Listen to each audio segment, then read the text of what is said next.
বড় না ছোট? এই কান্দি গ্রাম আর দাঁড়িয়া কান্দির কারা কারা আছেন দেখি তো? এই দুই গ্রামের মাশাআল্লাহ, এই গ্রামের লোকজনই তো বেশি। হাত নামান। আমার ছাত্র ভাইরা কারা কারা আছে একটু হাত উঠাও তো দেখি। এখানে মৌলভী সাহেবরা আগায় দেখছেন, দামাও দামাও। কাফিয়ার উপরে পড়াশোনা করো, কাফিয়া, শরহে জামি, জালালাইন, মিশকাত, দাওরায়ে হাদিস। কারা কারা আছো দেখি তো? মাশাআল্লাহ, বড় ছাত্র অনেক আছে, হাত নামাও। থাকবারই তো কথা, মাদ্রাসা তো বন্ধ তাই না? শুধু ফিকির আছে তারাবির, আর কোনো ফিকির নাই। এত লম্বা ছুটি, ঘুমাবে, ঘুম থেকে উঠে আবার ঘুমাবে, মাঝখানে খাওয়ার টাইম থাকবে না। মাদ্রাসা যখন খুলবে, মাদ্রাসায় গিয়ে তখন কিন্তু ঘুমানোর জন্য নাকানাকি করতে পারবে না। ইচ্ছা মতো ঘুমাও, ইচ্ছা মতো ঘুমাও, খাও, সবকিছু করো। তারাবির ফিকিরটা রাখো, মানে তেলাওয়াত করো। রমাদান তো তেলাওয়াতে অভ্যস্ত থাকবে। মাশাআল্লাহ। লাজনাতুত তুলাবা ওয়াল উলামা, যেহেতু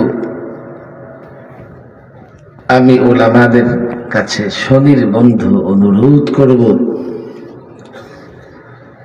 আপনাদের মাহফিল যেন গতানুগতিক মাহফিল না হয়। মাহফিল তো সারা বাংলাদেশে প্রত্যেক দিনই হচ্ছে। চাইলে একদিনে 4টা, 5টা, 6টা পর্যন্ত মাহফিল করা যায়। সাধারণ মাহফিল আর ওলামা তোলাবাদের উদ্যোগে মাহফিলের মধ্যে পার্থক্য থাকতে হবে। মৌলিক পার্থক্যটা হবে এই জায়গায়, সময়, বর্তমান সময়ে কি ভাবতে হবে, কি করতে হবে, কিভাবে চলতে হবে, আমার চলার পথে প্রতিবন্ধকতা কি, কোন দিকে যাচ্ছে বাংলাদেশ। গত 16 বৎসর আমরা ইচ্ছে মতো আমাদের মারছে, রিমান্ডে নিছে, জেলে ভরছে, নিষিদ্ধ করছে, মাহফিল বন্ধ করছে। কেন করছে, কারা করছে, কি কারণে করছে, আগামীতে যারা আসবে তারা কারা, তারাও কি সে কারণে আবার আমাদের উপর টর্চার করবে, জুলুম করবে, না আমাদেরকে মহব্বত করবে, ভালোবাসা দিবে, স্বাধীনভাবে ধর্ম কর্ম পালনের সুযোগ দিবে। এই চিন্তা ওলামা এবং তোলাবাদের আগে করতে হবে। গত 16 বৎসরে সবচাইতে বেশি জুলুম সহ্য করেছে ওলামায়ে কেরাম। আমি নিজে মাঝে মধ্যে ভাবতে ভাবতে অবাক হয়ে যাই।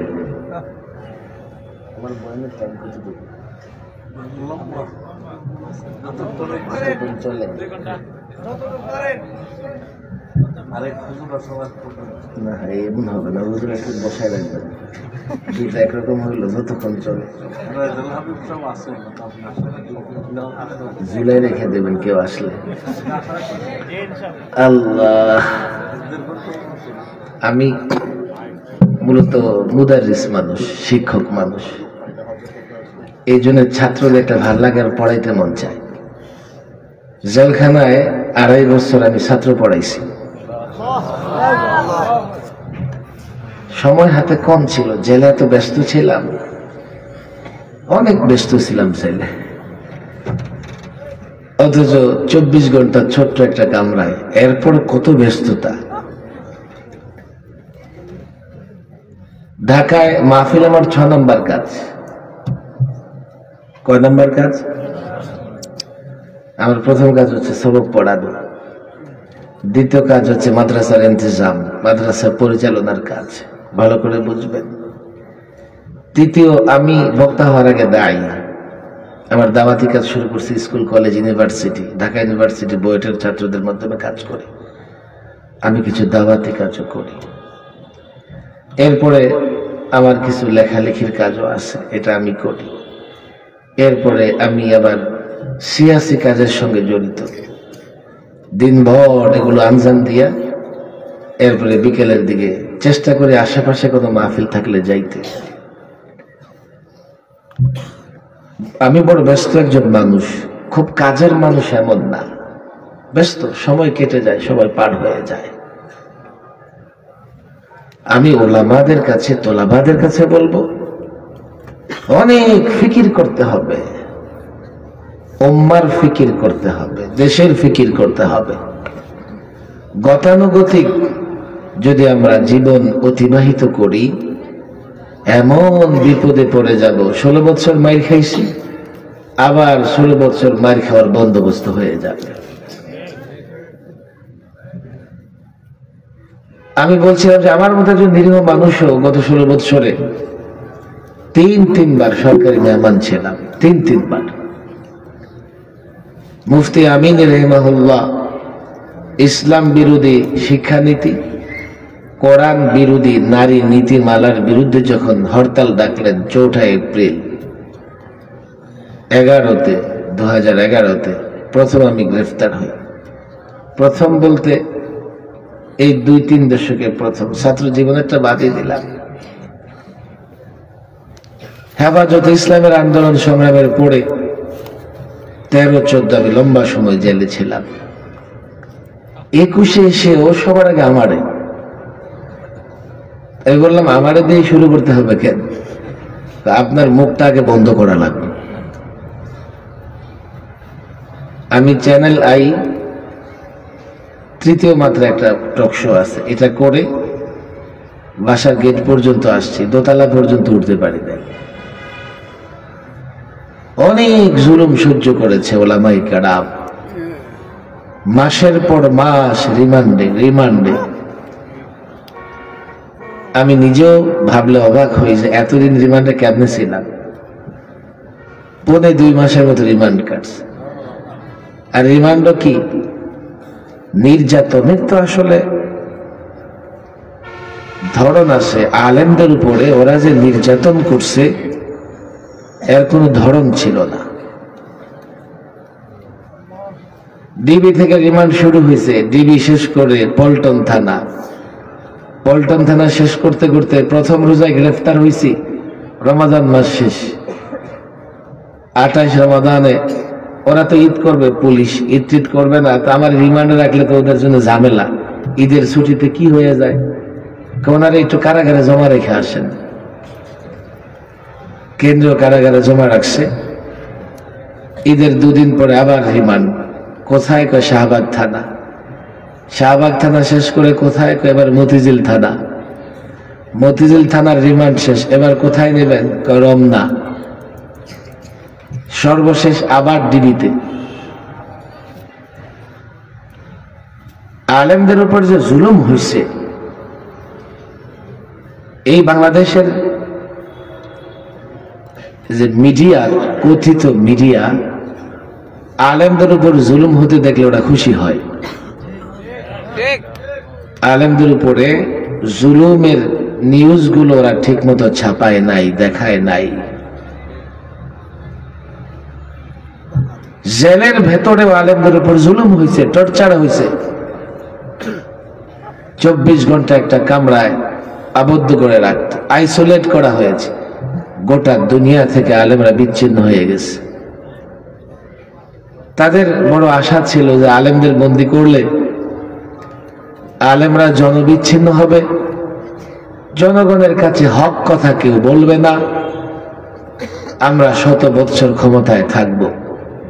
কিন্তু তারা জানে না, আলেমদের উপর টর্চার করেও আলেমদেরকে জনবিচ্ছিন্ন করা যায় না। বাংলাদেশের 4 লক্ষ মসজিদে খতিব যদি পারছেন তো বাংলায় দোয়া করছেন, না পারলে উর্দুতে, না পারলে আরবিতেও পারেন নাই। মেম্বরে দাঁড়িয়ে চোখের কোনায় পানি জমা হয়ে গেছে, লোকেরা দেখেছে। কেন? আলেমদের উপর জুলুম হচ্ছে। যে রমাদানে গ্রেফতার হই, এত ব্যাপক গ্রেফতার শুরু করা হলো। হাফেজ সাহেব তারাবি পড়াবে, মসজিদে যাওয়ার সাহস নাই।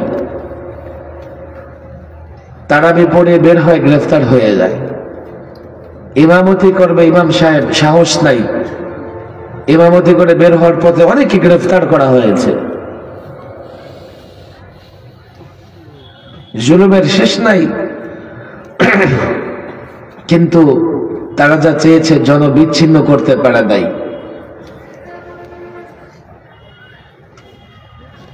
আলেমদের জন্য বড় একটা সফলতা হচ্ছে, আলেমরা যখন জেলখানায় যায় সেটা জেলখানা থাকে না, সেটা ইবাদতখানা হয়ে যায়।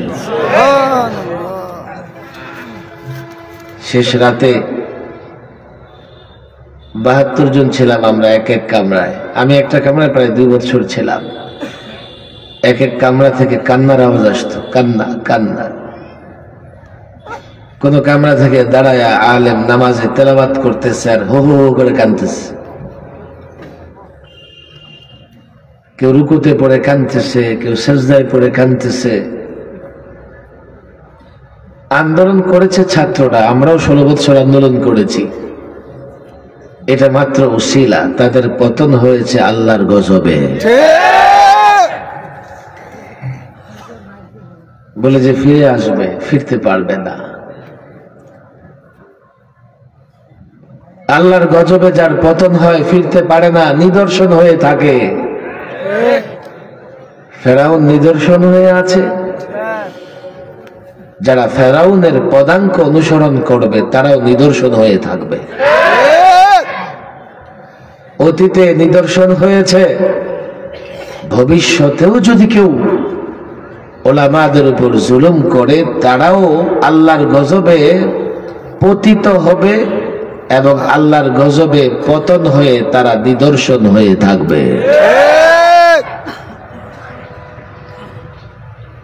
আমরা জাতির কল্যাণকামী, হিতাকাঙ্ক্ষী, জাতির সকলের কল্যাণকামী আমরা, সকলের হেদায়েত চাই আমরা। কিন্তু ক্ষমতা কেন্দ্রিক রাজনীতি এমন, কাল আমার কোন বক্তৃতা যদি নেতা দল তাদের স্বার্থের বিরুদ্ধে যায়, যেই সূত্র ধরে গত 16টা বছর জুলুম সহ্য করেছি, ভবিষ্যতেও কোন দল কোন সরকার সেই সূত্র ধরে আবার আমাদের উপর জুলুম করবে। এই জন্যই তো আমার বক্তৃতা পরিষ্কার, এমন কাউকে ক্ষমতায় আসতে দেওয়া যাবে না যারা আগে ওলামাদের সঙ্গে কমিটমেন্ট করবে না, ওয়াদা করবে না। আগে ওলামাদের সঙ্গে ওয়াদা করতে হবে, আমরা ক্ষমতায় যেতে চাই, আপনারা অনুমতি দেন, আমরা ক্ষমতায় গেলে কোরআন সুন্নাহর সঙ্গে সাংঘর্ষিক কিছুই করব না। এ ওয়াদা তারা আগেও দিয়েছে, অনেক দল ক্ষমতায় গেলে ভুলে যায়। আগেও এই ওয়াদা করেছে। আমরা সেই ওয়াদার যথার্থতা আগেই দেখতে চাই।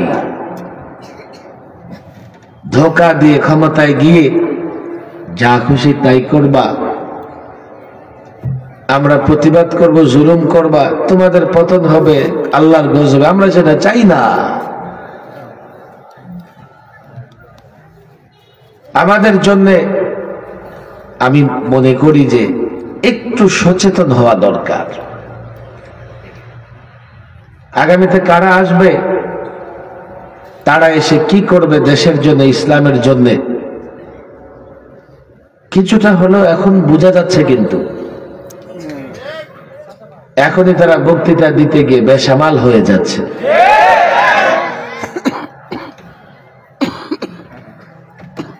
অনেক ইস্যু নিয়ে তারা কথা বলে, বাংলাদেশের সব ইস্যু আমরা নিজেদের নজরে আনি না, সেদিকে দৃষ্টি দেই না। তবে দেশের মানুষ ধর্ম কর্ম ঈমানের বিষয়ে, ইসলামের বিষয়ে যেহেতু আমাদের দিকে তাকিয়ে থাকে, ধর্ম কর্ম ইসলাম ঈমানে আঘাত হানতে পারে এমন কোন কথাবার্তা কেউ বললে তাকে এক মুহূর্তের জন্য ছাড় দেওয়া হবে না।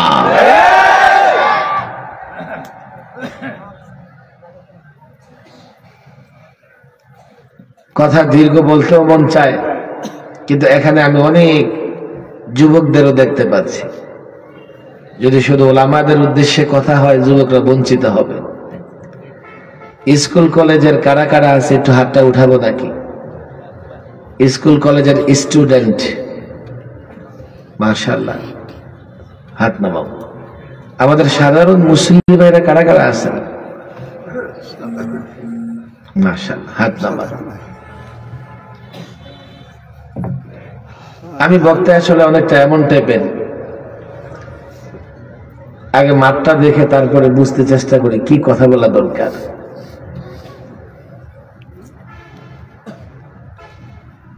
বর্তমান প্রেক্ষাপটে সাধারণ মুসলমান ভাইরা যারা আসছেন, কলেজের যুবকেরা যারা আসছেন, আজকে লাজনাতুল ওলামা, আমি জানি না লাজনাতুল ওলামার দায়িত্বশীলরা কে কি দল করেন, কোন মতাদর্শের অনুসারী।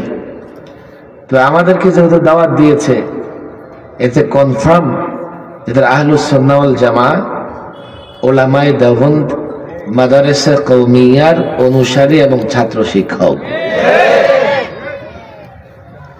এই জন্য এই জাতি আপনাদের সঙ্গে তিনটা সমঝোতা করে যাবে।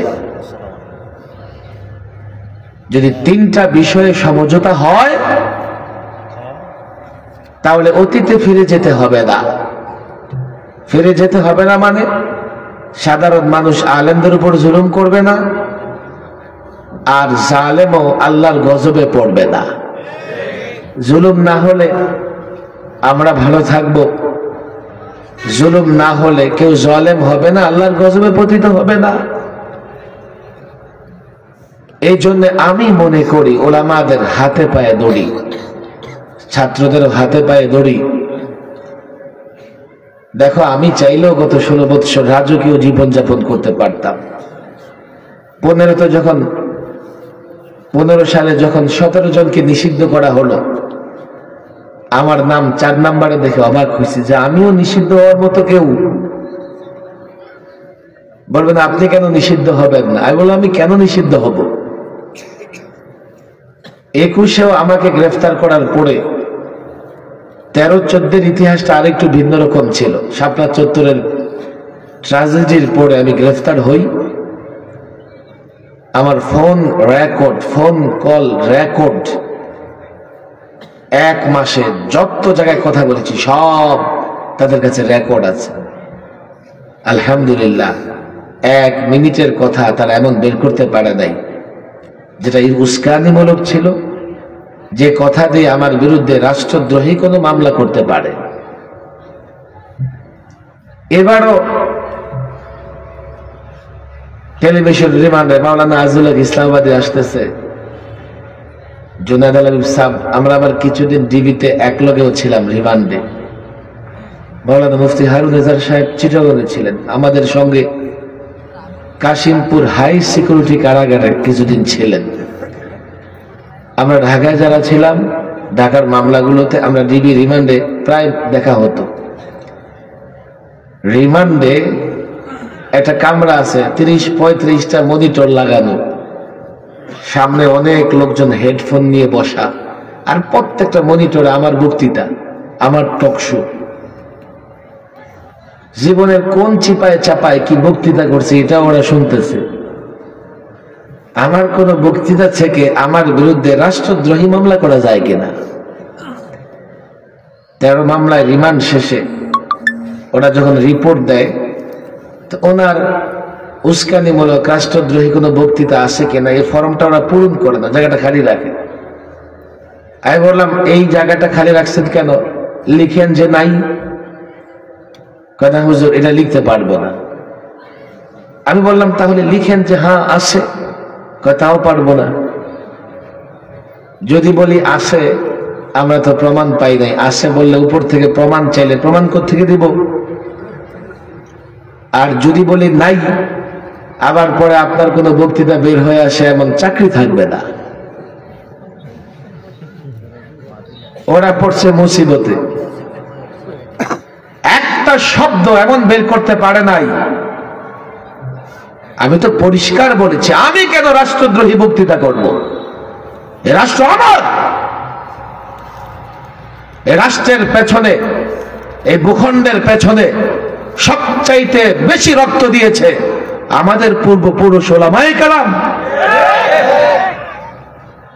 আমার খানদানের লোকেরা এই ভারতকে স্বাধীন করবার জন্য সরাসরি ইংরেজ বিরোধী লড়াই করেছে।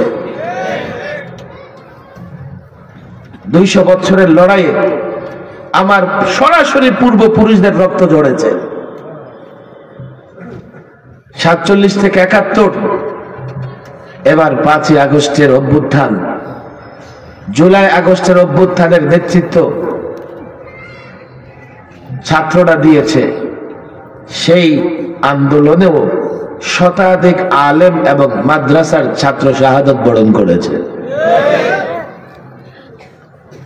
দেশটা আমার, আমি কেন রাষ্ট্রের বিরুদ্ধে বক্তৃতা দিতে যাব? আমি বলছি যে জুলুম টর্চার সহ্য করেছি, চাইলে এসব জুলুম বাদ দিয়া রাজকীয় জীবন যাপন করতে পারতাম, কিন্তু জালেমের সঙ্গে আপোষ করে সাময়িক ভালো থাকা যায়, পরবর্তীতে জাতির সামনে মুখ দেখানো যায় না। আমি কথা দীর্ঘায়িত করব না। এই যে সাধারণ যুবকেরা, কলেজ ইউনিভার্সিটির যুবক, আমি লাজনাতুল উলামা তোলাবা একটা সমঝোতা করে দেন, যাতে আগামীতে যেই ক্ষমতায় আসুক আপনারা স্বাধীনভাবে ধর্মকর্ম পালন করতে পারেন। আপনারা আলেমদের সঙ্গে সমঝোতা করবেন তো ইনশাআল্লাহ? হুজুর সমঝোতা তো আছেই, আছে। ততক্ষণ নামাজ পড়ে আমার পিছনে বের হয়ে সেরা স্লোগান দেয় আরেকজনের, আবার কয়ে যে আপনি ইমাম। আমি কেমন ইমাম হইলাম? সমঝোতার মানে কি? কিছু বিষয় এমন ঠিক করে নেন যে বিষয়গুলো আমি একমত হব, আপনিও একমত হবেন, এবং সেই বিষয়গুলো ঠিক রাখবো আমরা, এবং সেই বিষয়গুলোতে কখনোই ওলামাদের বিরোধিতা করব না। মাদ্রাসার ছাত্ররা এখানে আসো, দেখো আমি যেহেতু ছাত্র জীবন থেকে একজন দায়ী হিসেবে নিজেকে পছন্দ করি, ওয়াইজ বা বক্তা না। এখন জাতির প্রয়োজনে কথা বলতে বলতে লোকেরা ওয়াজ ও দাওয়াত দেয়। আমার কাছে মনে হয় দুজন ব্যক্তিকে সামনে নিয়ে ঘন্টার পর ঘন্টা দিন বুঝানো, লাখো মানুষের সামনে জবরদস্ত কণ্ঠে বক্তৃতা করার চাইতে অনেক উত্তম। মাহফিলে মানুষ অনেক বয়ান শুনে, কিন্তু বয়ান কেউ নিয়ে ঘরে যায় না। এই যে বলে দিয়ে যাব, এরপরের বক্তা আসবে, উনি যা বলবে আমারটা নিচে পড়ে যাবে।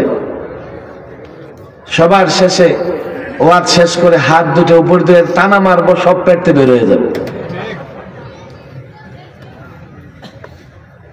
কথা মনে রাখেন, 1 নাম্বার সমঝোতা ওলামাদের সঙ্গে করবেন আপনারা। ওলামায়ে কেরাম দুনিয়া আখিরাতের কল্যাণ চায়, কথা ঠিক না বেঠিক?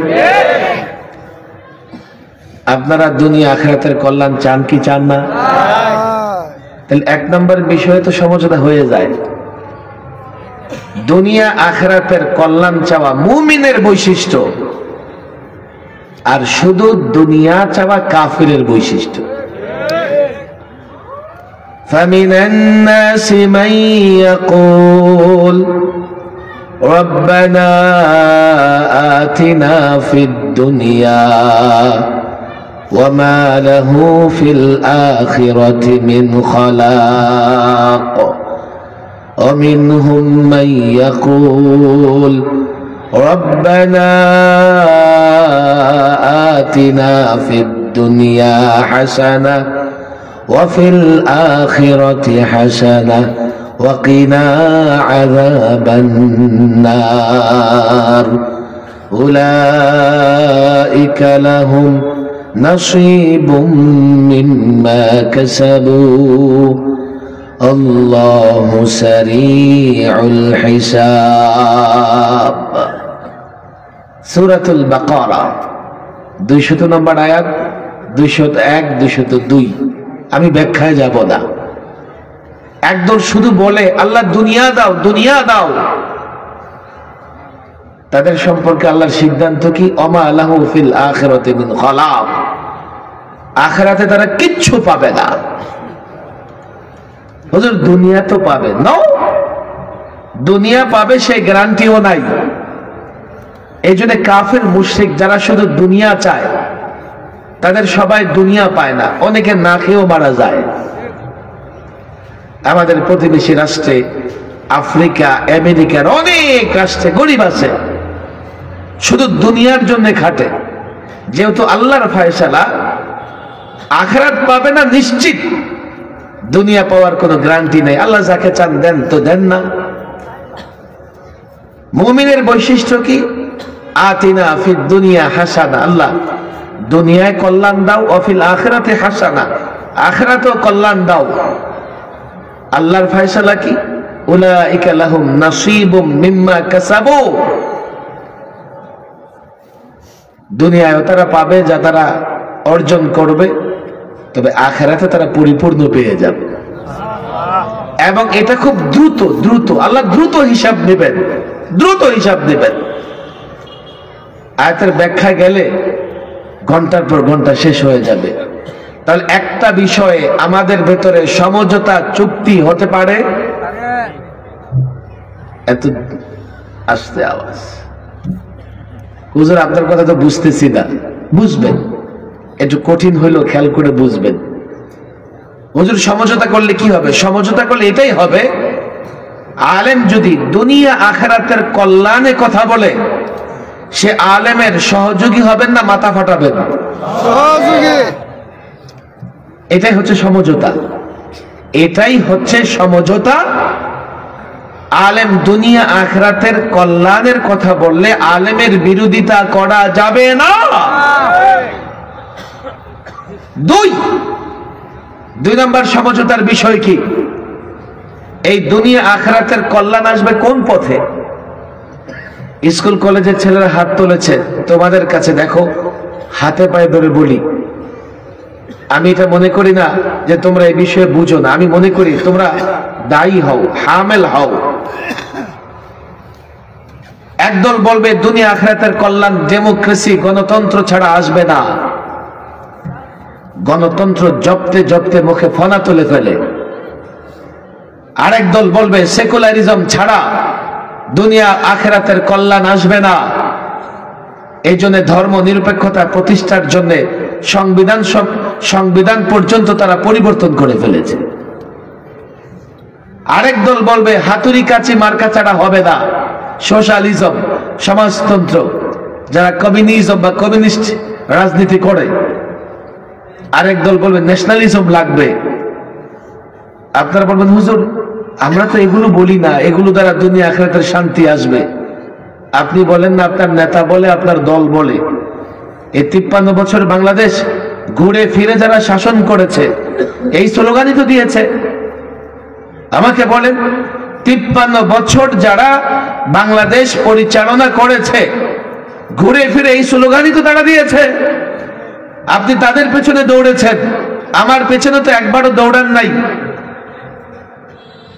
রাস্তায় যদি ইসলামী ইস্যু নিয়ে রাস্তায় নামতে হয়েছে, আমি আমার ছাত্রদের নিয়ে একা নেমেছি, তোমাদেরকে পাই নাই।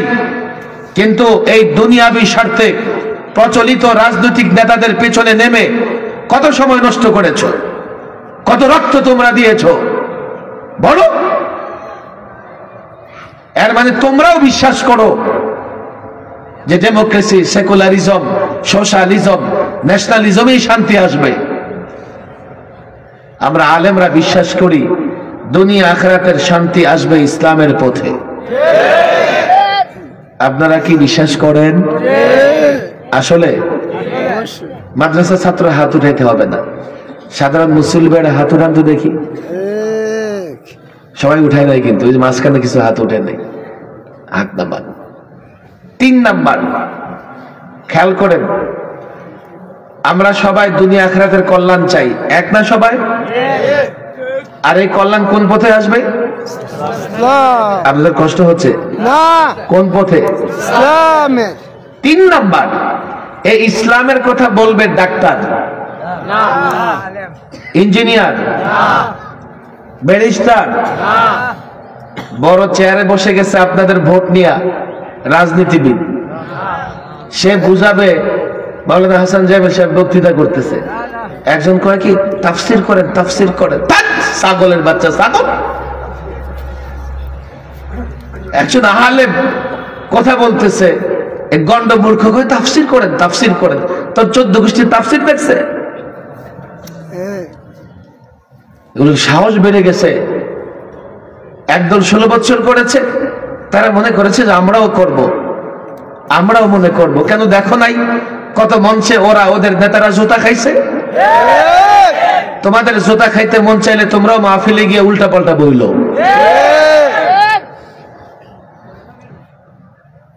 ইসলামের কথা তুমি যদি মনে করো, তুমি বলবে যাও আলেম হও, পড়ো, ইসলাম নিয়ে পড়াশোনা করো। বলো আমি করছি তো। ওই যে ঢাকার, আমাদের দক্ষিণ ঢাকার মেয়র, এখন তো পলাতক, 14 গোষ্ঠী পলাতক। কত বাহাদুরের ভাই, তাদের কি অহংকার ছিল জানেন? আমরা তাদেরকে সরাসরি ফেস করছি, আমরা দেখছি তাদের কত অহংকার, কত দাম্ভিকতা। তারা একবারের জন্য চিন্তা করে নাই এই যে অহংকারীদের আল্লাহ ধরে। কত বলছে পালাবো না, এখন জাতি কয় কাকের আওয়াজ আর শোনা যায় না।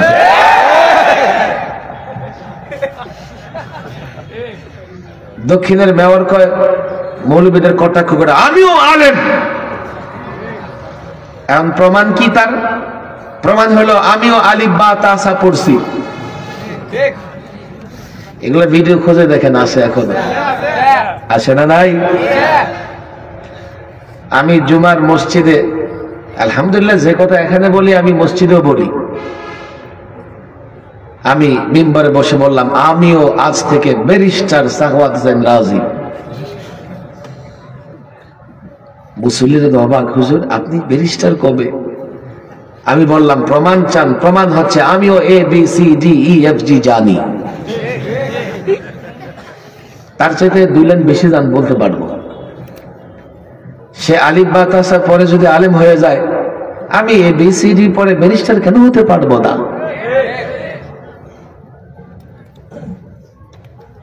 তুমি যদি মনে করো ধর্মের ব্যাখ্যা করবে, পড়াশোনা করো। বলে যে হ্যাঁ আমি তো আলিফ বাসা পড়েছি। গন্ড মূর্খ কথাকার, বুঝেও না যে আলেম কারে বলে। হাতুড়ি ডাক্তার আছে গ্রামে মহল্লায়, ওই প্যারাসিটামল হিস্টারসিন বিক্রি করে। সে যদি কই আমিও বড় ডাক্তার, ওরে কে বুঝাইবে? ওরে 2 পাশে ধরে মারলে ঠিক হয়ে যাবে, নাহলে ঠিক হবে না। ওরে কে বুঝাইতে যাবে এখানে যে তুই ডাক্তার না, তুই একটা কিচ্ছু না? যদি আলেমরা ইসলামের কথা বলবে, আপনারা আমার সঙ্গে একমত হন। এবার আলেমরা ইসলামের কথা ভয়ে বলবে না নির্ভয়ে?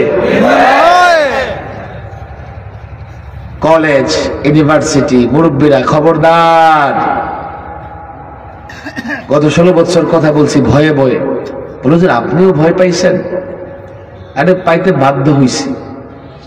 ঢাকার আসলে বয়ান করতেছি, বয়ান করতে করতে পুলিশ আসছে, শতাধিক পুলিশ চলে আসছে। আমার তো খবর নাই পিছনে কে আসছে না আসছে। হঠাৎ করে তাকায় দেখি মঞ্চ খালি। এইভাবে শতাধিক আলেম ছিল, সব চলে গেছে এক এক করে। ঘটনা কি? হুজুর আপনি যখন বক্তৃতা করতেছিলেন তখন ওই এখানে পুলিশ বলতেছিল সাখাওয়াত সাহেব তো উল্টা পাল্টা বলতেছে, এক্সট্রা ফোর্স পাঠান। এটা হয়তো নিরাপত্তার জন্য, বা আমার হয়তো ধরে নিয়ে যাবে,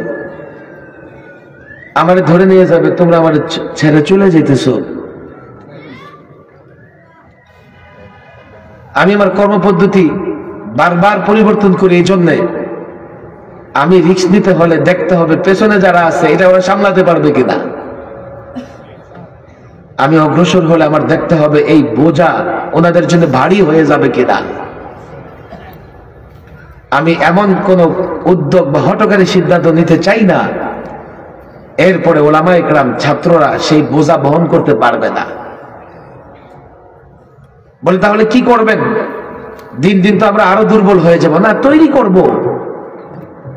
আর তৈরি করবার জন্য তালিম দাওয়া, তালিম এবং দাওয়ার মাধ্যমে আমি যদি প্রজন্মের আলেমদের তৈরি করতে পারি, তখন আমি যত বড় ঘাটতি উঠাই না কেন, বোঝা বহন করি না কেন, আমি শেষ হয়ে গেলেও আরেকজন এসে সেটা ধরে ফেলবে।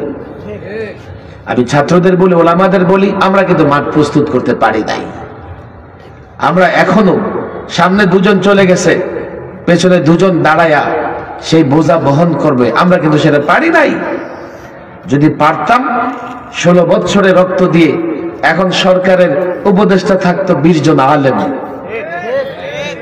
কিন্তু 16 দিনে তারা নেতৃত্ব দিয়েছে, তারা আপোষ করে নাই সরকারে তারা। অথচ আমাদের চাইতে রক্ত বেশি ওরা কেউ দেয় নাই, আমাদের চাইতে বেশি রিস্ক কেউ নেয় নাই। আমরা নেতৃত্ব তৈরি করতে পারি নাই, আমরা পাড়ায় নেতৃত্ব তৈরি করতে পারি নাই, আমি ইউনিয়নে নেতৃত্ব তৈরি করতে পারি নাই, আমি থানায় নেতৃত্ব তৈরি করতে পারি নাই, আমি কেন্দ্রীয় ভাবে এমন নেতৃত্ব তৈরি করতে পারি নাই। প্রথম সারি হয়ে যাক শহীদ, আমার কোনো যায় আসে না, দ্বিতীয় সারি জান্ডা নিয়ে ময়দানে ঝাঁপিয়ে পড়বে।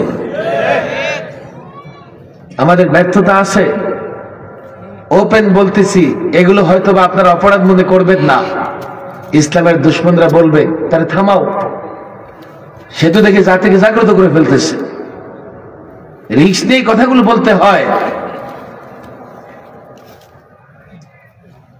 আজকাল নানা জায়গায়, আমি লালবাগ মাদ্রাসা দারুল ইফতাতে লম্বা সময় কাজ করতেছি, প্রায় 25 বছর ধরে। মানুষ এই পরিমাণে ইমামের বিরুদ্ধে অভিযোগ করে, আপনি অবাক হয়ে যাবেন। একজন এসে বলে, হুজুর ইমাম সাহেব তো ঠিক মতো পর্দা করে না, অমুকের বাড়িতে যায়, বেগানা মহিলা দেখে, তার পিছনে নামাজ হবে, তার ইমামতি জায়েজ হবে?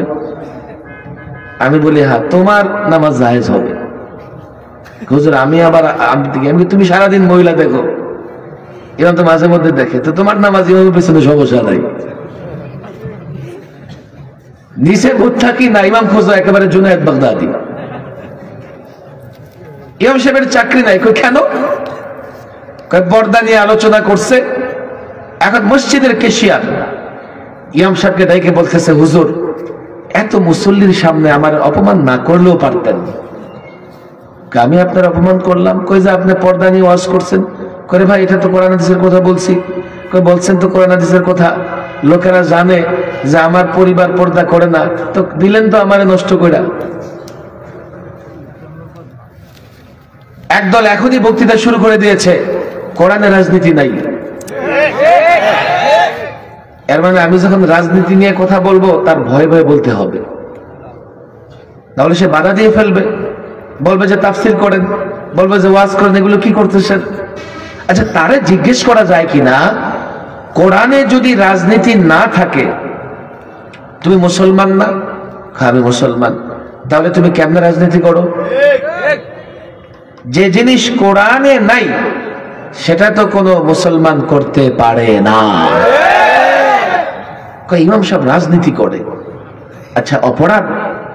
ইমাম সাহেব রাজনীতি করে অপরাধ করছে, তো তুমি মুসল্লি হয়ে কেমনে রাজনীতি করো? ইমাম রাজনীতি করে, আচ্ছা রাজনীতি করে অপরাধ, তাহলে তুমি মসজিদ কমিটির সভাপতি কেমনে রাজনীতি করো? বলে আপনারা মাহফিলে গিয়ে রাজনীতি করেন, আচ্ছা আমরা মাহফিলে এসে রাজনীতি করি, তাহলে তুমি রাজনীতিবিদ, মাহফিলের প্রধান অতিথি কেমনে হও? সব যুক্তি, কত যুক্তি লাগবে? রাজনীতি অপরাধ হলে আমি যদি না করতে পারি, তো তুমি তো একজন মহজ রাজনীতিবিদ। যেই দল থাকে ক্ষমতায়, সেই দলের ব্যক্তিটা মঞ্চে উঠে রাজনীতি ছাড়া অন্য কিছু করে না। তো রাজনীতি অপরাধ হলে তুমি কেন প্রধান অতিথি সভাপতি হয়ে মঞ্চে গিয়ে রাজনীতি করবা? বলবো হুজুর আপোষ করে দেন, আপনিও করেন রাজনীতি, আমিও করি, গন্ডগোলের দরকার নেই হুজুর, আমরা ভাই ভাই, চলেন না। মিলেমিশে রাজনীতি করি। No, never. কখনো তোমাদের রাজনীতি আমাদের রাজনীতি এক নয়, মিলেমিশে রাজনীতি করতে পারবো না। অপরাধ আমার এগুলাই ছিল, অন্য কোন অপরাধ ছিল না। বলেন আমরা যে রাজনীতি করি, আগে ইসলাম সম্পর্কে ধারণা ঠিক করো। ইসলাম কমপ্লিট কোড অফ লাইফ। ইসলাম হচ্ছে পূর্ণাঙ্গ জীবন ব্যবস্থা। ব্যক্তি জীবনের প্রত্যেকটা সমস্যার সমাধান ইসলামে আছে না নাই? বলেন বলেন, অনেক সব হবে। আছে না নাই? আছে না নাই? সামাজিক সমস্যাগুলোর সমাধান, রাজনৈতিক সমস্যাগুলোর সমাধান। তাহলে আমি কি একটা বলবো না পুরা ইসলামের কথা বলবো? আমি যদি কখনো ব্যক্তি জীবনের সমস্যাগুলোর সমাধান দেই, কখনো সামাজিক জীবনের সমস্যাগুলোর সমাধান দেব, কখনো রাজনৈতিক জীবনের সমস্যাগুলোর সমাধান দেব। এক আলেম বয়ান করে গেছে ব্যক্তি জীবনের সমস্যাগুলো নিয়ে, আরেক আলেম বয়ান করবে রাজনৈতিক জীবনের সমস্যাগুলো নিয়ে। এগুলোই তো আলেমরা বলবে, কথা ঠিক না বেঠে? বলবো হুজুর আপোষটা কেন করলেন না? আপোষটা কেন করি নাই জানো? ওই যে তোমরা যে সমস্ত তন্ত্র মন্ত্রের কথা বলো, আমরা মনে করি সেই তন্ত্র মন্ত্র দিয়ে শান্তি প্রতিষ্ঠা হবে না।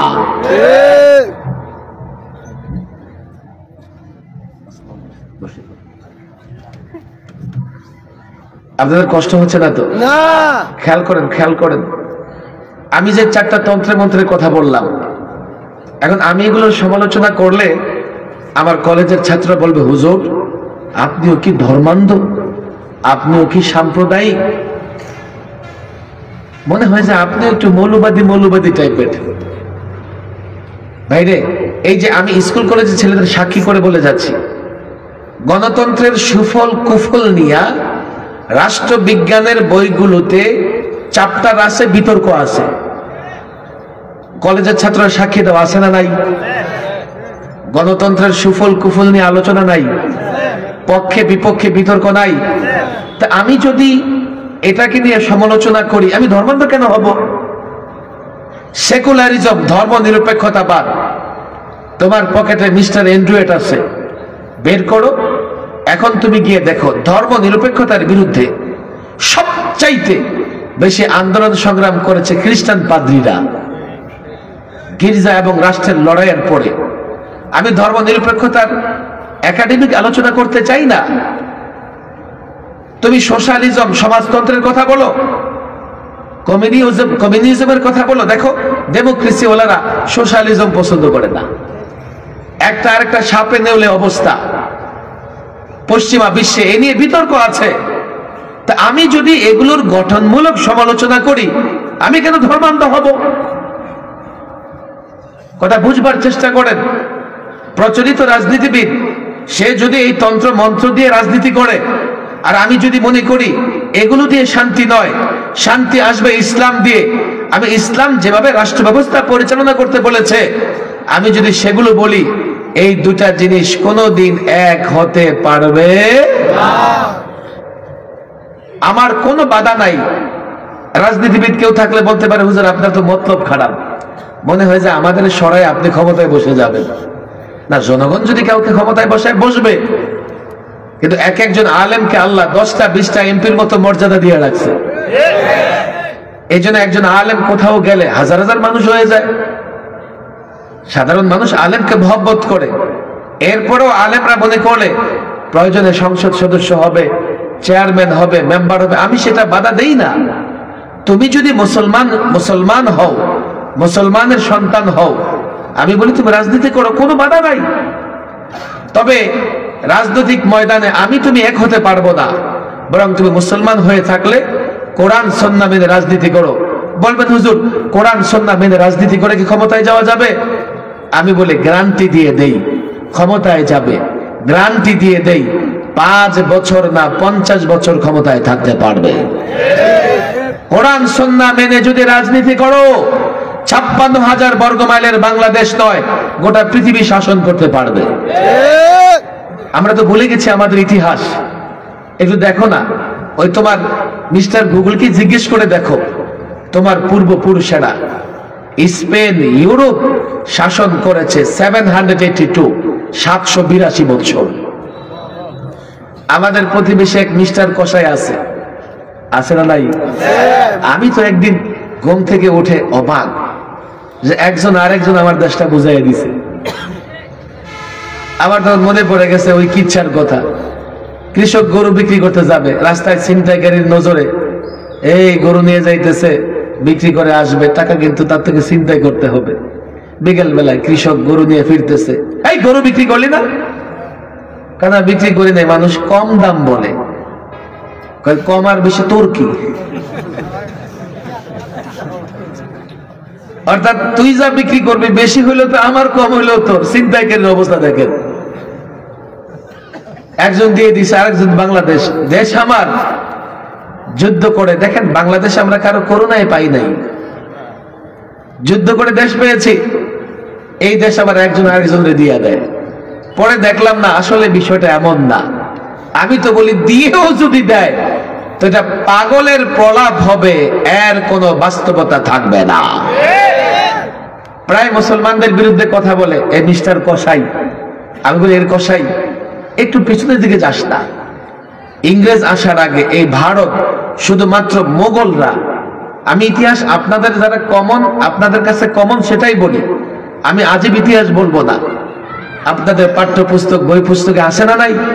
শুধুমাত্র মোগলরা গোটা ভারত শাসন করছে 400 ইয়ার্স, 400 বছর। 400 বছর। মাত্র 100 বছর আগে ওসমানী খেলাফত বিলুপ্ত হয়েছে তুরস্ক থেকে। এর আগে আব্বাসিয়ারা 600 বছর গোটা দুনিয়া শাসন করেছে। ওমাইয়ারা শাসন করেছে। কে বলেছে ইসলাম দিয়ে রাষ্ট্র চালানো যায় না? যদি তাদের তন্ত্র মন্ত্র মেনে রাষ্ট্র চালাও, আমার বাড়ি কুমিল্লা, কোকা কোলার কোম্পানি, আলেখার চর জায়গা আছে একটা, বানায় বাঙালিরা, খায় বাঙালিরা, বাংলাদেশিরা, লভ্যাংশ চলে যায় ইসরায়েলে। কেন জানেন? তাদের ফর্মুলা দিয়া এটা বানানো হচ্ছে। মাদার কোম্পানি ওরা, মূল কোম্পানি ওরা। আপনি যদি পশ্চিমা তন্ত্র মন্ত্র দিয়ে রাজনীতি করেন, হবে কি? থাকবেন চেয়ারে বসে, কিন্তু ওদের হাতের ইশারা ছাড়া রাষ্ট্র চালাতে পারবেন না। কোরআন সুন্নাহ দিয়ে রাজনীতি করেন আপনি মুসলমান, আমার কোনো আপত্তি নাই। 100 বছর থাকেন তাতেও আপত্তি নাই। কোরআন সুন্নাহ দিয়ে রাষ্ট্র চালান, দুনিয়ারও কল্যাণ হবে, আখিরাতের কল্যাণ হবে। কথা ঠিক না বেঠিক? ওলামাদের সঙ্গে সমঝোতা চুক্তি কয়টা করলেন? বলেন কয়টা? আরে বলেন না কয়টা? আওয়াজ করে কয়টা? বলেন কয়টা? কয়টা? মনে থাকবে? এক, আমরা সবাই দুনিয়া আখিরাতের কল্যাণ চাই। কথা ঠিক না বেঠিক? এখন দুনিয়া আখিরাতের কল্যাণ কোন পথে আসবে? বলেন কোন পথে? কোন পথে? ইসলামের কথা বলবে কারা? আলেমরা। ভয়ে না নির্ভয়ে? নির্ভয়ে। ভয়ে না নির্ভয়ে? নির্ভয়ে। বলেন ভয়ে না নির্ভয়ে? নির্ভয়ে। এটা একটা প্রশ্ন আছে এখানে। হুজুর, মৌলবীদের ভিতরে তো ঝামেলা আছে, আপনি খালি বলতেছেন নির্ভয়ে, বলতে থাকবে, বলতে বলতে আমাদের কোথায় নিয়ে যাবে। আমি বলি হ্যাঁ, ঝামেলা আছে, 2-1 জন ঝামেলা করতে পারে, কিন্তু এই ঝামেলা ডাক্তারদের মধ্যে নাই। হাবা না বলবেন নাই? আছে। ওই ডাক্তারে কি বলে যে ঝামেলা করে? কসাই বলে কি বলে না? এখন কি করবেন? যখন বুঝে গেছেন ডাক্তাররা কসাই হইতে পারে, কালকে অসুস্থ হলে দৌড়ে যাবেন প্রতিবেশী ইঞ্জিনিয়ারের কাছে, গিয়ে বলেন ইঞ্জিনিয়ার সাহেব, আপনিও তো শিক্ষিত, শুনলাম ডাক্তাররা কসাই হয়ে গেছে, ডাক্তারদের কাছে যাইতে ভয় লাগে, আপনি তো অনেক পড়াশোনা করছেন, আপনি একটু চিকিৎসা করে দেন। ইঞ্জিনিয়ার কি বলবে? এই ফিতা নিয়ে আয়, গজ ফিতা নিয়ে আয়, ওর দৈর্ঘ্য প্রস্থ মাপ, আর বালু আর সিমেন্ট ইট দিয়ে ওর আস্তর মাইরা দে। ইঞ্জিনিয়ারদের ভিতরে ঝামেলা নাই। বাঁশ মার্কা ইঞ্জিনিয়ার আসে না নাই? শুনছেন যে ইঞ্জিনিয়াররা রডের বদলায় বাঁশ দেয়, দৌড়ে আসছেন সাগর সাহেবের কাছে, হুজুর আপনি একটা প্ল্যান ডিজাইন করে দেন, নিজেই বাড়ি বানাবো, ইঞ্জিনিয়ারের কাছে যাব না। আমি যদি মায়া করে দয়া করে আপনারা প্ল্যানিং দেই, ইঞ্জিনিয়ারের একটা প্ল্যান আপনাকে দিয়ে দেই, ডিজাইন করে দিয়ে দেই, আপনি ইট বালি সিমেন্ট নষ্ট করে বানান, ইট বালি সিমেন্ট নষ্ট হবে, 2 দিন পরে ছাদ ভেঙে আপনার মাথাটাও নষ্ট হবে। ডাক্তার এক ডাক্তার ভুল করলে আরেক ডাক্তারের কাছে যেতে হবে, ইঞ্জিনিয়ারের কাছে যাওয়া যাবে না। কোন এক আলেম যদি ভুল করে ফেলে, আলেম ছেড়ে দিন বুঝার জন্য ডাক্তার ইঞ্জিনিয়ারের কাছে যাওয়া যাবে না। এরপরে অনেকে প্রশ্ন করে, হুজুর আপনারা কেমনে খারাপ হন, আপনাদের মধ্যে কি খারাপ হইতে পারে? অনেকে আছে মনে করে যে মাসুম, একেবারে নিষ্পাপ। কেন রে ভাই, আমরাও তো গুনাহগার, গুনাহ আমাদের দ্বারা হয়ে যেতে পারে, হতে পারে না। হুজুর এটা কেমনে হয়? কেমনে হয় জানো? কেমনে হয়? আপনার এলাকায় ঘূর্ণিঝড় হয় কি হয় না? আচ্ছা, ঘূর্ণিঝড় হলে শুধু কলা গাছগুলো পড়ে যায়? শুধু কলা গাছ পড়ে না, আম গাছও পড়ে? আরে বট গাছ অনেক সময় উল্টায় রেখা দেয়, আসে না? নাই? কোন সমাজে যদি অপরাধ ব্যাপক হয়, সেই অপরাধে মৌলভী সাহেব উপরে যেতে পারে। যেমন কোন এলাকায় যদি মাদক ব্যাপক হয়, তখন দেখা যায় প্রাইমারি স্কুলের বাচ্চাও ইয়াবা টানতেছে, সামাজিক যোগাযোগ মাধ্যমে ভিডিও ভাইরাল। কথা ঠিক না বেঠিক? ভাই আলেম তো ফেরেশতা না, গুনাহ করতে পারে না। আজকে বর্তমানে যে সমস্যা, এই সমস্যাগুলো ব্যাপক হচ্ছে। ফলে হাজী সাহেব, গাজী সাহেব, হাজী সাহেবের ছেলে, গাজী সাহেবের ছেলে, ভদ্রলোকের ছেলে, আলেমের ছেলেও নৈতিকভাবে তার চরিত্র নষ্ট হয়ে যেতেই পারে, আশ্চর্য হবার কিছু নাই। বলে তার হুজুর আপনাদের মানবো কেমনে? কেমনে মানবেন? দু একজন আলেমের নৈতিকতা বিনষ্ট হলেও জামাতে উলামা সব আলেম কখনোই হক থেকে বিচ্যুত হবে না। হুজুর কেন হবে না? বনি ইসরাইল আল্লাহ তাবারক ওয়া তাআলা, বুখারীর বর্ণনা, গ্রামে গ্রামে নবী পাঠিয়েছেন, নবুয়তের দরজা বন্ধ, এখন আল্লাহ এই আলেমদের পাঠিয়ে গ্রামে গ্রামে নায়েবে নবী, ওয়ারাসাতুল আম্বিয়া, আম্বিয়াদের উত্তরসূরি পাঠাচ্ছেন। এখন সব যদি হক থেকে বিচ্যুত হয়ে যায়, আপনাদেরকে দিনের পথে ডাকবে কে? এই জন্য কিয়ামত পর্যন্ত সব আলেম কখনোই হক থেকে বিচ্যুত হবে না। দু একজন যদি দরবারি হয়ে যায়, দু একজন যদি সরকারি হয়ে যায়, অবাক হবেন না, বাকি সব আলেমরা আপনাদের কাছে হক পৌঁছায় দেবে। সব আলেমরা আপনাদের ইমানের পাহারাদারি করবে। কথা ঠিক না বেঠিক? কমিটমেন্ট মনে আছে তো? ইনশাআল্লাহ থাকবে তো? যদি আমরা এই তিনটা কমিটমেন্ট মানি, ক্ষমতায় যেই আসুক, আমরা দেখবো যে আলেমদের উপর আর টর্চার হবে না। কোন আলেম, আবার পরিষ্কার বলি, কোন আলেমের কথা আপনার আঘাত লাগতে পারে। ডাক্তার যখন আপনার পেট কেটে টিউমার বের করে, কষ্ট পাওয়া যায় না? আলেমদের কোন কোন কথা কোন কোন আলেম একটু ভিন্নভাবে উপস্থাপনা করে, অবাক হবেন না, আপনাকে কষ্ট দেওয়ার জন্য না। আপনি রোগী এমন, আপনি অসুস্থ এমন যে আপনাকে অ্যাটাক না করলে আপনার কানে পানি যায় না, কিন্তু আলেমরা হিতাকাঙ্ক্ষী। এই তিনটা সমঝোতা যদি আপনারা রক্ষা করেন, আমি এই লাজনাতুল উলামার পক্ষ থেকে বলে যাই, কখনোই আপনাদের সঙ্গে আলেমদের বিরোধ হবে। কিন্তু মহা বিপদ ওই জায়গায়।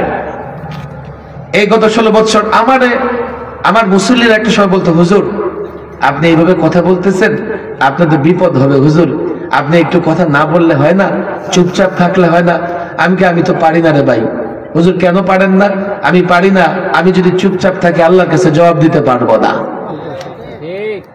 লাউলা ইয়ানহাহুমুর রাব্বানিয়ুনা ওয়াল আহবার আন কাওলিহিমুল ইসমা ওয়া আকলিহিমুস সু'ত লাবি'সা মা কানু ইয়াসনাউন।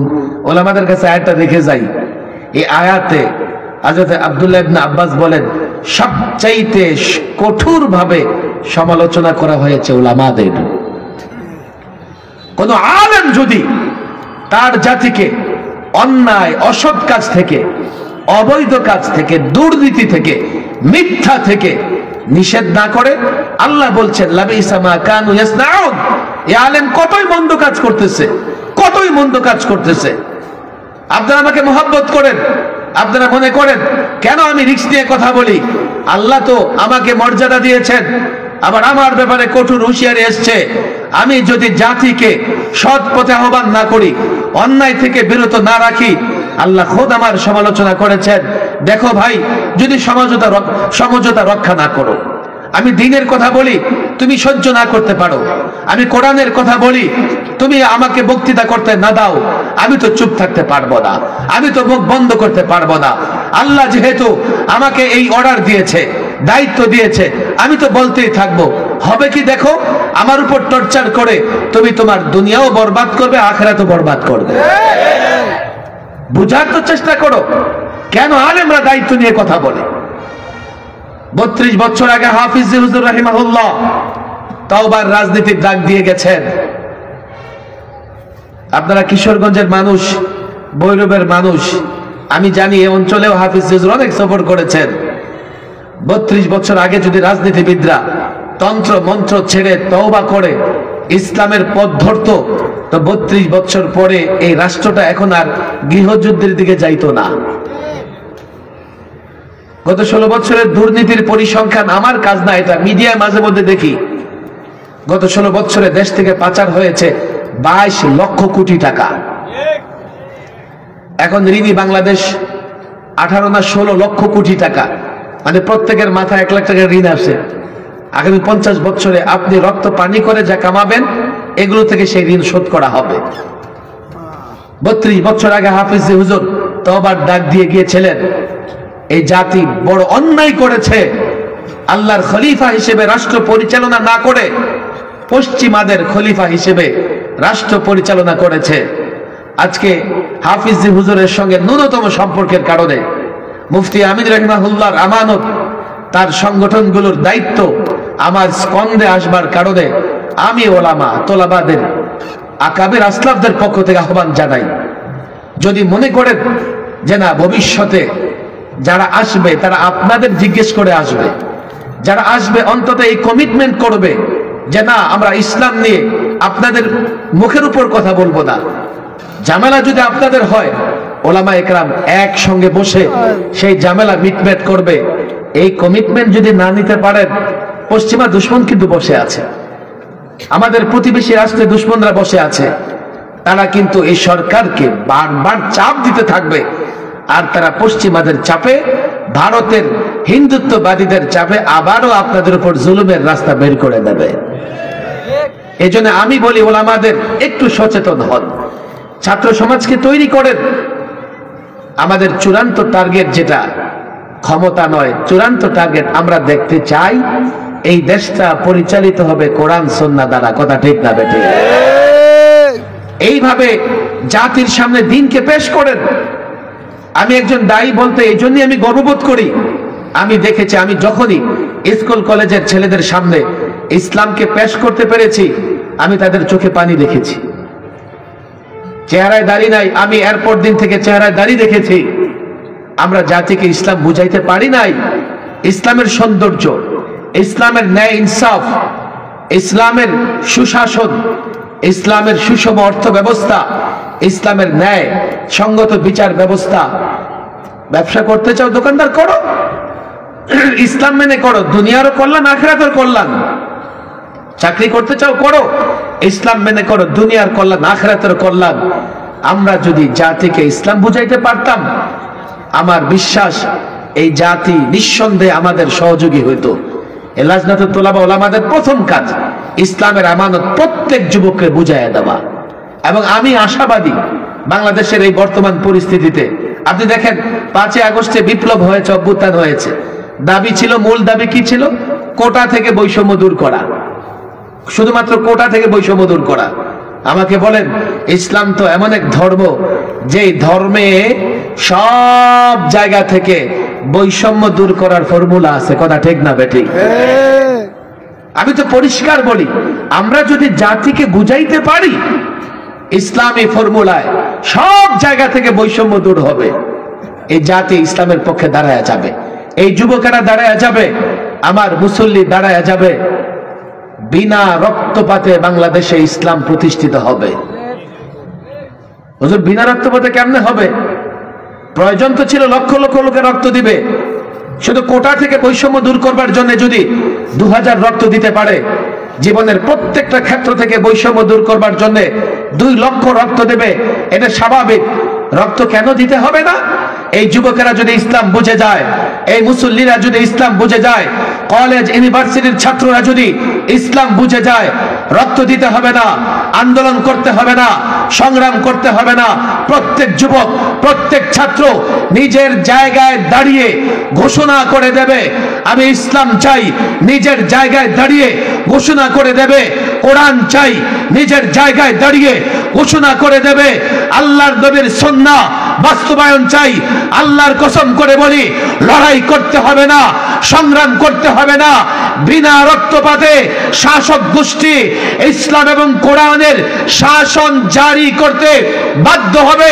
নিজেরা না বুঝলে যারা বুঝে তাদের হাতে ক্ষমতা অর্পণ করবে। তাগুত, বেঈমান, কাফের এই যুবকদের আশা আকাঙ্ক্ষাকে পদদলিত করে আল্লাহর কসম আর কোন তন্ত্র মন্ত্র বাস্তবায়ন করতে পারবে না।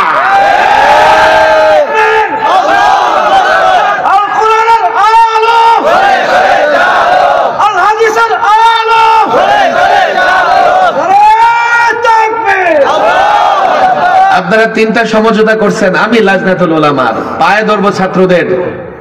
যদি জাতিকে ইসলাম বুঝাইতে না পারো তো ভাষান্তর যাওয়ার জন্য রেডি থাকো। বলে হুজুর এটা কেমন কথা? আরে ভ্যাটিকান সিটি পৃথিবীর সবচেয়ে ক্ষুদ্র রাষ্ট্র, থাকে কারা জানো? খ্রিস্টান পাদ্রীরা। খ্রিস্টান পাদ্রীরা লোকালয়ে থাকতে পারে নাই, ভ্যাটিকান সিটিতে চলে গেছে। আবার ওখানে নারীও যায় না, কয় পবিত্র মানুষ, আবার নারীর কাছে কেন যাবে? তুমি হারাম হারাম বলবে তো যুবকরা বলবে মৌলবী তুমি হারাম, এত হারাম মানতে পারবো না, এই মৌলবীর সমাজ থেকে বের করে দাও, বাস হারামও থাকবে না, ভাষান্তরে পাঠায় দেবে। আর যদি জাতিকে ইসলাম বুঝাইতে পারো, জাতি তোমাদেরকে আগে এবং এখন যতটা সম্মানের সাথে রাখছে, ভবিষ্যতে তার চাইতে বেশি সম্মানের সঙ্গে রাখবে। এই দায়িত্ব লাজনাতুল উলামা ওয়া উলামাদের। আমি একটা কমন ওয়াদা নেই, হাত তোলে একটা ছোট্ট ওয়াদা আমার সাথে করেন। আমরা এখানে আসছি, আমি এখানে আসছি আপনাদের কাছে ওয়াজ শোনাইতে। যদি কখনো আমরা কোরআন সুন্নাহ প্রতিষ্ঠার লক্ষ্যে ঢাকায় ডাকি, যাবেন তো ইনশাআল্লাহ? যাবেন ইনশাআল্লাহ? শুধু আমাদের গ্রামে রাখবেন, যাবেন তো ইনশাআল্লাহ? আমি হাফিজ হুজুর রাহিমাহুল্লাহ, আমি ক্লিয়ার বলি, আমি কোরআন এবং সুন্নাহর রাষ্ট্র প্রতিষ্ঠার জন্য হাফিজ হুজুরের তওবার রাজনীতির কাজ করি। হাফিজ হুজুর যে কাজ করেছেন, মুফতি আমিন রাহিমাহুল্লাহ, লালবাগের আকাবির আসলাফরা সে কাজ করেছেন। আমি ওই কাজে আপনাদের সহযোগিতা চাইতে পারি নাকি? করবেন সহযোগিতা? ছাত্ররা বললো সহযোগিতা করবা তো ইনশাআল্লাহ? করবা তো ইনশাআল্লাহ? আমাদের সহযোগী হবা তো ইনশাআল্লাহ? আল্লাহ তাবারক ওয়া তাআলা তৌফিক দান করুন। ওয়া মা তাওফীকি ইল্লা বিল্লাহ ওয়া মা আলাইনা ইল্লাল বালাগ। আলাউদ্দিন আইএমসি মিডিয়া, কুরআন হাদিসের কথা বলে।